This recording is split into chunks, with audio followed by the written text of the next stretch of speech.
जय हिंद साथियों। आज मैं आपको अष्टावक्र महागीता के श्लोक 12वें को एक्सप्लेन करूंगा और ये प्रकरण पहला चल रहा है। आज पहले प्रकरण का 12वां श्लोक है, तो आज मैं श्लोक को एक्सप्लेन करूंगा और उसके बाद एक छोटी सी उसकी व्याख्या दूंगा। आइए पढ़ते हैं पहले श्लोक, फिर उसको एक्सप्लेन किया जाएगा। आत्मा साक्षी विभु पूर्ण एकः मुक्तः चित्त अक्रिय असंगो निष्प्रह शांतः भ्रमात् संसारवान एव। इसका अर्थ है कि जीवात्मा असल में आत्म रूप है, साक्षी है, व्यापक है, पूर्ण है, अद्वितीय है, मुक्त है, चैतन्य रूप है, सभी प्रकार की क्रियाओं से परे है, किसी भी प्रकार के संग दोष से प्रभावित नहीं होता, उसमें किसी प्रकार की कोई इच्छा नहीं है, शांत है, संसारवान। यदि यह दिखाई दे रहा है कि अर्थात जैसा है उससे विपरीत यह भास रहा है तो उसका कारण भ्रम है। आइए समझते हैं श्लोक को। इस श्लोक में जो मनुष्य है उसके सच्चे स्वरूप को वर्णन किया गया है। तो मनुष्य का जो सच्चा स्वरूप है वो है उसकी आत्मा।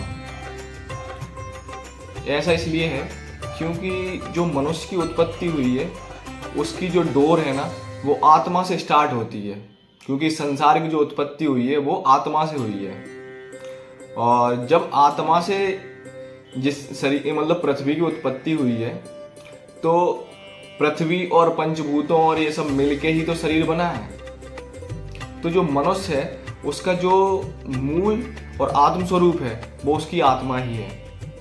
और अब आत्मा कैसी है?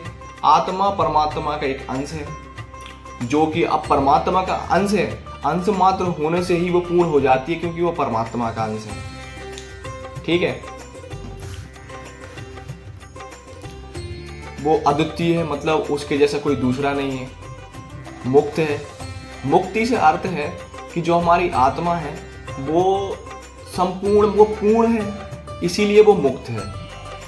अर्थात जैसे कि जो भी बंधन है और जो भी रिश्ते नाते हैं वो हमारे शरीर के साथ है, आत्मा के साथ नहीं है। शरीर अलग है, आत्मा अलग है। तो जो शरीर का जो वास्तविक स्वरूप है वो आत्मा है। ठीक है, अगर तुम अपने आप को आत्मा के रूप में देखते हो तो तुम अपने आप को सभी बंधनों से मुक्त ही पाओगे, क्योंकि जो भी तुम्हारे बंधन है वो इस शरीर के साथ है।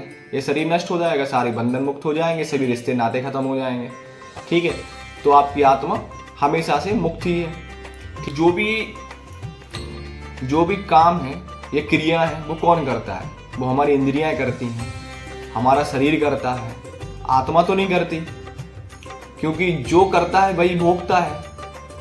जब शरीर करता है तो शरीर ही भोगता है। अगर तुम मेहनत करोगे या कोई भी काम करोगे तो उसका जो परिणाम है तुम्हारे शरीर को ही भोगना पड़ेगा। मान लो तुम बहुत रनिंग कर रहे हो तो पैरों में दर्द होगा, तो शरीर के दर्द हो रहा है, आत्मा के थोड़ी दर्द हो रहा है।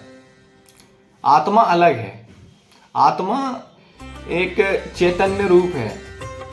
ठीक है, आत्मा पूर्ण है, उसमें कोई दोष नहीं है। दोष इसलिए नहीं है क्योंकि परमात्मा का अंश है, वो पूर्ण है, मुक्त है, उसके जैसे कोई दूसरा नहीं है, तो उसमें दोष भी नहीं हो सकता कोई, और उसकी कोई इच्छाएं नहीं है। अब इच्छाओं पर आते हैं। इच्छाएं किनको होती हैं? इच्छाएं उनको होती हैं जिनको कोई कमी होती है। अगर आपको भूख लगी है, अगर आप भूखे हैं तभी आपको भूख की इच्छा होगी, या आप में कोई कमी है तब आप उसकी पूर्ति के लिए आपको इच्छाएं होंगी, उसको पूर्ण करने के लिए। पर जब हम अपने आत्मा के स्वरूप को देखा जाए तो अपना जो आत्मा का स्वरूप है, मतलब मनुष्य का जो मतलब मूल स्वरूप है वो है आत्मा, और आत्मा है पूर्ण। अब जो चीज़ पूर्ण है तो उसको तो कोई इच्छाएं होंगी नहीं, क्योंकि वो पूर्ण है, इसलिए उसे कोई इच्छा होती नहीं है। अब हम जो मनुष्य है ना, वो इस संसार को, जो भौतिक वस्तुएं हैं, संसार में जो भी सब कुछ चल रहा है, जो हमारी इंद्रियों अर्थात आंखों से हमें जो कुछ दिखाई दे रहा है, अगर हम उसको ही सत्य मान लेते हैं तो इसी को भ्रम बताया गया है। मतलब हमें जो कुछ दिखाई दे रहा है, हमें दिखाई दे रहा है कि रिश्ते नाते, भौतिक वस्तुएं और हमारे लोग, पराये लोग, अच्छे लोग, बुरे लोग, अगर हम इन्हीं सब चीज़ों को मानते हैं कि यही सब चीज़ें सब कुछ हैं, तो यही सबसे बड़ा भ्रम है। यही इस श्लोक में बताया गया है कि जो हमारे मनुष्य का जो असली स्वरूप है वो उसकी आत्मा है, और अगर हम इस सांसारिक और भौतिक वस्तुओं को असली मानते हैं तो यही हमारा सबसे बड़ा भ्रम बताया गया है।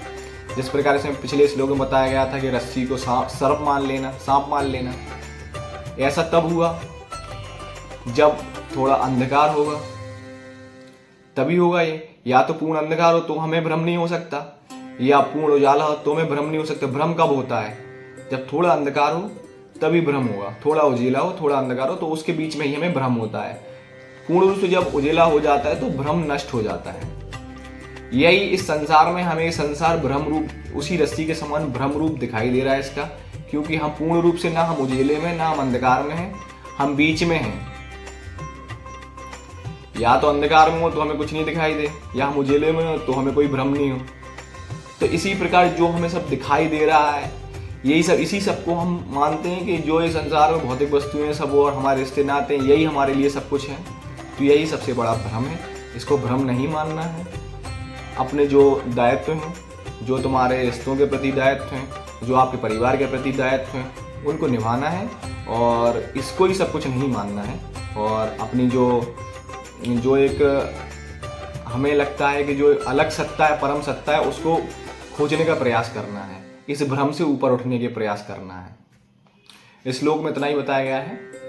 और जय हिंद, राधे राधे, प्रभु कृपा आप सब पर बनी रहे। धन्यवाद।